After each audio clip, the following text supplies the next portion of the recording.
Good morning. Sergeant First Class Reginald Knight retired reporting. It's January 2nd and welcome to 2026. We know that 2025 was not a playoff year as far as democracy goes, but there were some standout players. One is the federal judiciary, a lot of them appointed by former presidents Bush, Obama, and even Reagan, who have done everything that they promised to do when they put their hand on that Bible and a promise to obey the law, rule by the law, and uphold the Constitution.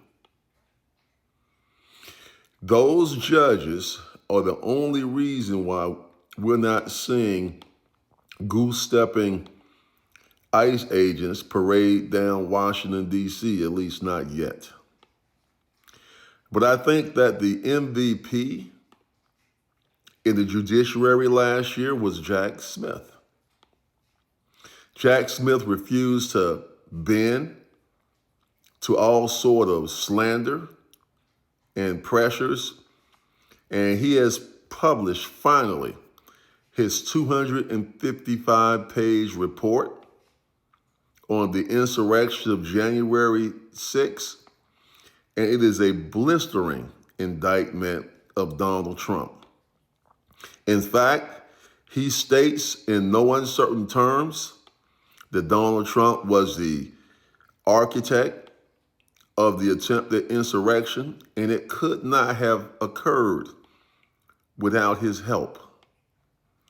He said that Donald Trump was responsible for the injury and unaliving of over 140 law enforcement officers on that terrible January 6th day.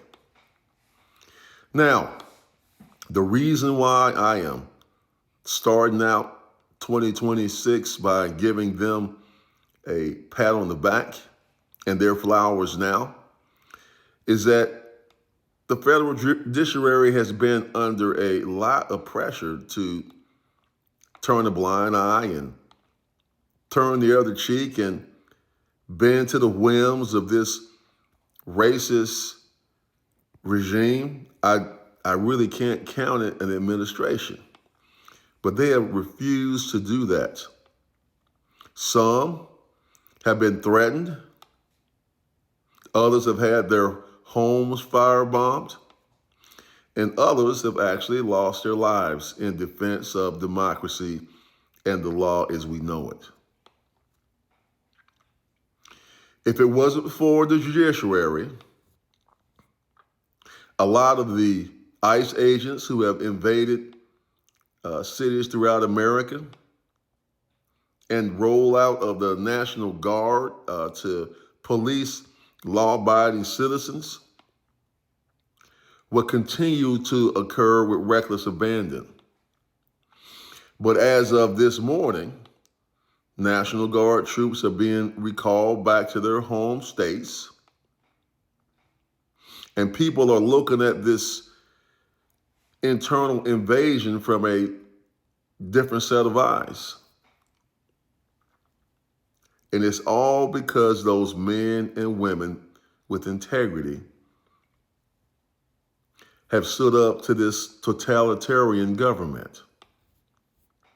Now, final thing is that I'm not saying that these judges are paragons of virtue and they are without vice.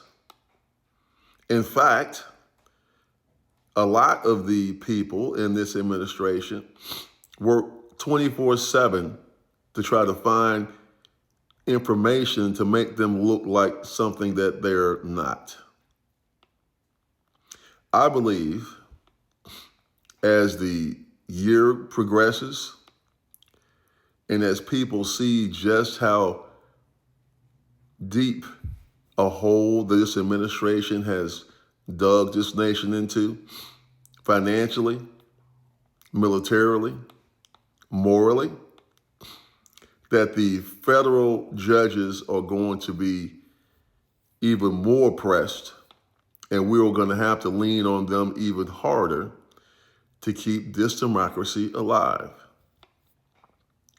In the interim, we're going to do what we have been saying we're going to do. We're going to make sure that we are registered to vote. When midterms come around, we're going to do everything in our power to remove these Republicans and get Donald Trump a trial of his peers and then a nice, comfortable jail cell if he's still here. I didn't get my 3 Christmas ghosts to visit him, and by some set of miracle, aberration, whatever, he's still here.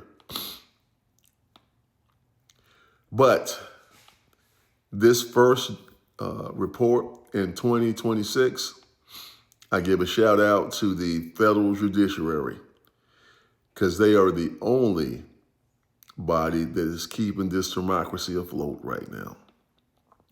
Sergeant First Class Reginald Knight, retired, reporting. Have a good day.